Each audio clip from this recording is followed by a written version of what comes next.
Assalamualaikum warahmatullahi wabarakatuh. Kembali lagi bersama Bu Vi. Berarti kita akan belajar sejarah. Untuk pembahasan materi kita hari ini, kita akan membahas tentang lahirnya Liga Bangsa-Bangsa.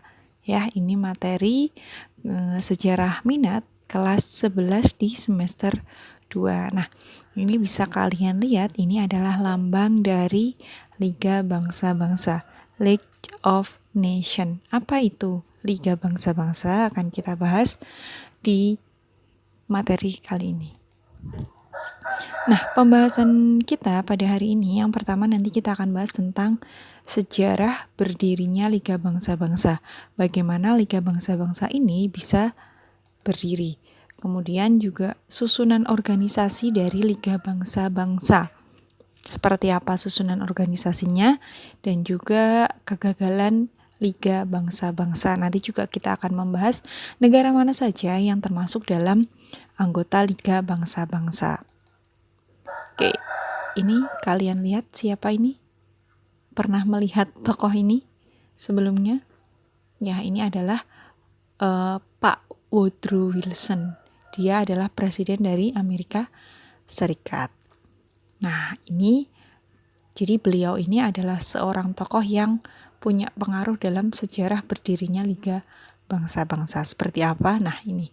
Jadi, berdirinya Liga Bangsa-Bangsa itu pertama karena adanya keinginan untuk menciptakan perdamaian dunia, ya. Jadi, Liga Bangsa-Bangsa ini berdiri setelah meletusnya Perang Dunia Pertama. Jadi kita tahulah kalau perang tuh kayak apa, nggak enak banget ya. Kehancuran di mana-mana, depresi di mana-mana, ya, kerugian di mana-mana. Jadi pengen adanya usaha untuk menciptakan perdamaian dunia. Nah, di sini Liga Bangsa-Bangsa atau kita singkat LBB ya, pembentukannya diprakarsai oleh Woodrow Wilson. Nah, ini orangnya. Ya. Pak Woodrow Wilson. Ini Woodrow Wilson ya. Ini tokohnya. Oke.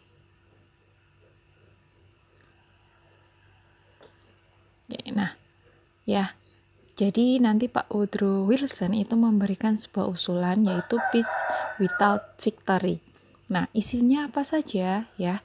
Jadi isi dari Peace Without Victory ini yang pertama adalah perjanjian-perjanjian rahasia itu tidak diperbolehkan. Jadi nggak ada negara-negara yang melakukan perjanjian rahasia. Jadi kalau misal ada yang melakukan perjanjian antara satu negara dengan negara yang lainnya, itu harus terbuka, semua negara harus tahu. Jadi tidak ada lagi perjanjian rahasia. Nah, kemudian isi yang kedua adalah semua bangsa memiliki kedudukan yang sama.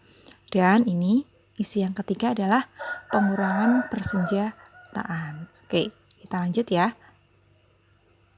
Nah, Woodrow Wilson kemudian usulannya diimplementasikan ke dalam 14 pasal perdamaian bangsa atau disebut juga dengan Wilson 14 Point ya. 14 pasal.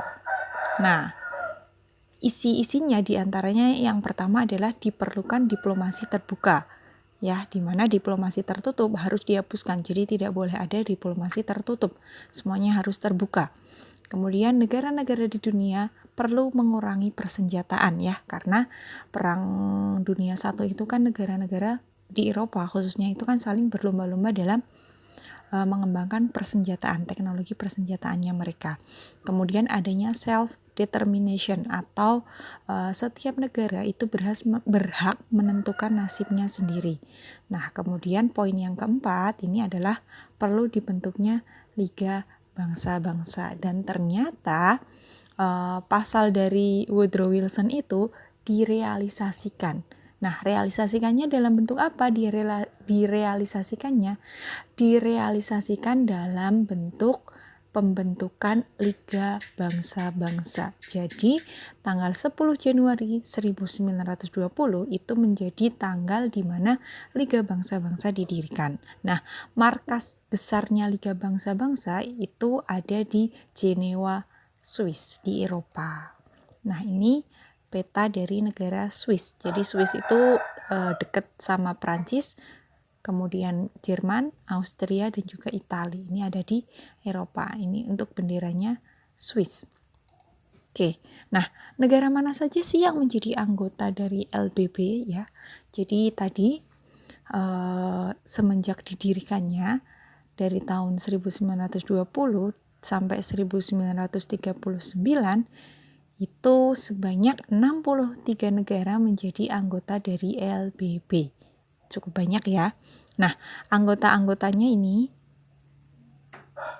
ya ada Argentina, Austria, Belgia, Bolivia, Imperium Britania atau Inggris ya, kemudian Kanada, Chili, Republik Cina, Kolombia, Kuba, Cekoslovakia, Denmark, El Salvador, Prancis, Yunani, Guatemala, Haiti, Honduras, dan banyak lagi ya. Nanti kalian bisa baca sendiri ya. Cukup banyak sekali negara dari anggota LBB. Nah, dari 42 anggota negara yang mendirikan LBB, 23 atau 24 yang termasuk Prancis itu masih menjadi anggota sampai LBB dibubarkan pada tahun 1946. Ya. Kenapa kok LBB bisa dibubarkan? Nanti akan kita bahas nih. Nah, 21 negara lainnya bergabung antara tahun 1920 dan 1937. Namun 7 diantaranya keluar atau dikeluarkan sebelum tahun 1946. Jadi nanti ada juga negara-negara yang selama LBB ini eksis, itu ada yang dikeluarkan maupun mereka mengeluarkan diri dari LBB. Kenapa bisa gitu? Nanti kita juga akan bahas. Nah, USRR ya ini ya, USSR ya ini kebalik, sorry, R-nya harusnya di belakang, atau Union Socialist of Soviet Republic atau Uni Soviet. Nah, Uni Soviet ini adalah satu-satunya negara yang dikeluarkan oleh Liga Bangsa-Bangsa ya, walaupun Uni Soviet itu ikut merumuskan konsep dan menandatangani perjanjian. Kenapa kok dikeluarkan? Nah, nanti kita juga akan bahas. Nah, di sini Amerika Serikat itu tidak pernah bergabung dalam Liga Bangsa-Bangsa ya. Ini perlu kalian ingat-ingat, Amerika Serikat walaupun tadi yang mengusulkan pembentukan LBB adalah Presiden Amerika Serikat, tapi Amerika Serikat itu tidak pernah bergabung dalam Liga Bangsa-Bangsa. Dicatat nggih? Nah, hal itu juga yang membuat kenapa markas besarnya LBB itu ada di Jenewa, Swiss, Eropa, bukan di Amerika Serikat. Oke, nah ini kalian bisa lihat, ini adalah peta dari negara anggota LBB. Ini yang biru tua adalah founding member atau negara pendirinya. Ya, nih diperhatikan nggih. Never members, ini yang tidak pernah jadi member, yang abu-abu ya, Amerika Serikat itu nggak pernah jadi member. Oke, colony of member. Nih, Indonesia colony of member. Oke, kita lanjut nggih. Nah, kita masuk ke susunan organisasi dari LBB. Jadi, susunan organisasi LBB itu nanti ada sidang umum, kemudian ada sekretariat tetap, kemudian ada dewan khusus, dan ada mahkamah internasional. Akan kita bahas satu-satu pengertiannya dan apa sih tugas dari masing-masing ini organisasi dalam LBB. Kita bahas yang pertama dulu. Sidang umum. Jadi, sidang umum di LBB itu memiliki kekuasaan legislatif ya. Nah, sidang umum ini dilaksanakan 1 kali dalam 1 tahun di Jenewa, Swiss. Nah, dalam sidang tersebut ini ditunjuklah 3 orang wakil dari negara anggota. Nah, mereka 3 orang wakil ini diutus untuk menghadiri sidang ini. Ya, jadi satu negara yang menjadi anggota itu mereka harus mengirimkan 3 orang wakilnya dalam sidang umum yang diselenggarakan 1 kali. Nah, apa sih tugas dari sidang umum? Nah, tugas dari sidang umum yang pertama adalah merumuskan anggaran belanja LBB, kemudian menetapkan atau merubah perjanjian internasional, Kemudian merundingkan masalah dan memberikan nasihat yang tidak mengikat, ya, ini tidak mengikat kepada negara anggota. Kemudian memilih hakim untuk Mahkamah Internasional. Kemudian sidang umum ini juga punya tugas untuk menerima anggota baru. Kita lanjut ke sekretariat tetap, di mana sekretariat tetap ini berkedudukan di Jenewa, Swiss, ya, berada di markas besarnya. Nah, apa sih tugas dari sekretariat tetap? Tugas dari sekretariat tetap adalah melayani kebutuhan LBB dan mencatat perjanjian internasional. Sekretariatnya lah yang melayani semua kebutuhan LBB dan juga yang sekretariatnya, jadi mencatat perjanjian internasional. Oke, kemudian kita bahas ke Dewan Khusus. Nah, Dewan Khusus PBB ini terdiri atas 6 orang wakil dari negara besar tetap, ya, 6 orang wakil dari negara besar tetap dan 9 orang wakil dari negara kecil tidak tetap. Nah, di mana Dewan Khusus ini nanti setiap 3 tahun sekali itu diganti orangnya, ya, negaranya juga diganti. Nah, kemudian Dewan Khusus ini bersidang 3 kali dalam 1 tahun. Beda dengan sidang umum, ya. Kalau sidang umum 1 kali setahun, tapi kalau Dewan Khusus ini sidangnya 3 kali dalam 1 tahun. Oke, apa sih tugas dari Dewan Khusus? Dewan Khusus LBB ini yang pertama adalah menjaga negara anggota dari ancaman dan serangan bangsa lain. Kemudian mengurangi senjata, menyelesaikan perselisihan internasional, dan melindungi dan membela LBB. Itu tugas dari Dewan Khususnya LBB. Oke, kita lanjut ke Mahkamah Internasional. Jadi Mahkamah Internasional LBB itu terdiri dari 15 negara. Nah, Mahkamah Internasional ini bertugas untuk mengadili persengketaan antar negara, ya. Mahkamah Internasional untuk mengadili persengketaan antar negara. Nah, markas besar Mahkamah Internasional ini tidak di Jenewa, tapi terdapat di Istana Presiden Mahkamah Internasional yang ada di Den Haag, Belanda. Oke, jadi kalau tadi markas besarnya LBB itu ada di Jenewa, Swiss, sedangkan markas besarnya Mahkamah Internasional LBB itu ada di Belanda, di Den Haag. Ngaten ya, semoga bisa dipahami. Nah, berikut ini adalah beberapa perjanjian damai yang disponsori oleh LBB. Disponsori itu maksudnya diprakarsailah oleh LBB, ya.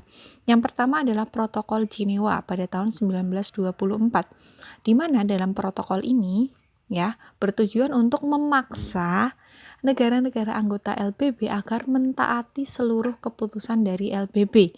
Tapi protokol ini akhirnya gagal. Tidak semua negara mau menaati seluruh keputusan dari LBB. Kemudian yang kedua ada Perjanjian Locarno tahun 1925.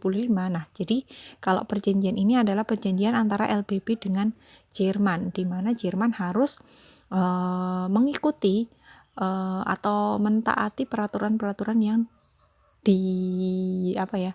yang dijalankan oleh PBB. Kemudian yang ketiga, Perjanjian Damai Kellogg-Briand, di mana ini terjadi tahun 1928, di mana dalam perjanjian ini diikuti oleh 50 negara. Nah, di dalamnya terdapat kesepakatan bahwa semua perselisihan diselesaikan dengan jalan damai. Nah, ini adalah 3 perjanjian damai yang disponsori oleh LBB, walaupun yang protokol Jenewa itu akhirnya gagal. Nah, tapi dalam kenyataannya nanti kedudukan LBB itu sangat lemah, sehingga nanti akhirnya LBB itu bubar. Nah, apa sih yang menyebabkan LBB itu bubar, atau apa sih yang menyebabkan LBB itu mengalami kegagalan? Yang pertama, karena negara-negara kecil tidak berani menghukum negara-negara yang lebih besar dan lebih kuat, ya. Jadi misal ada negara anggota yang satu negara besar dan kuat, punya power yang lebih, dia melakukan kesalahan. Nah, negara anggota LBB yang kecil-kecil tidak punya kekuatan itu, mereka nggak mau menghukum negara-negara atau nggak berani dengan negara yang lebih besar dan lebih kuat. Nah, LBP tidak memiliki wibawa dan wewenang penuh dalam menyelesaikan sengketa-sengketa internasional. Jadi kurang berwibawa dan juga kurang tegas ya. Kemudian ketidaktegasan LBP dengan tidak memberikan sanksi pada negara yang melanggar keputusannya. Jadi LBP ini kurang tegas dalam menindak negara-negara yang melanggar keputusan atau peraturan dari LBP. Nah, kemudian yang keempat adalah keanggotaan LBP bersifat sukarela.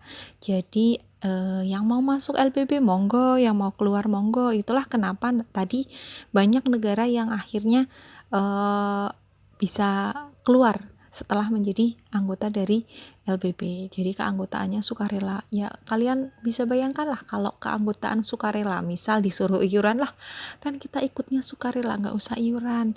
Kan kita ikutnya sukarela, nggak usah ikut peraturan. Nah, bisa jadi seperti itu. Kenapa LBP itu nanti mengalami kegagalan, banyak anggotanya yang nanti tidak menaati peraturan LBP, kemudian LBP juga tidak terlalu tegas dalam menindak atau memberikan sanksi bagi negara yang melanggar keputusannya. Nah, jadi bisa kita simpulkan bahwa posisi LBP ini lemah ya, tidak bisa menjadi lembaga yang diinginkan ya. Nah, di sini lemahnya posisi LBP menyebabkan lembaga ini tidak mampu menjaga stabilitas dunia. Nah, apa dampaknya? Dampaknya adalah meletuslah Perang Dunia Kedua pada tahun 1939 sampai 1945.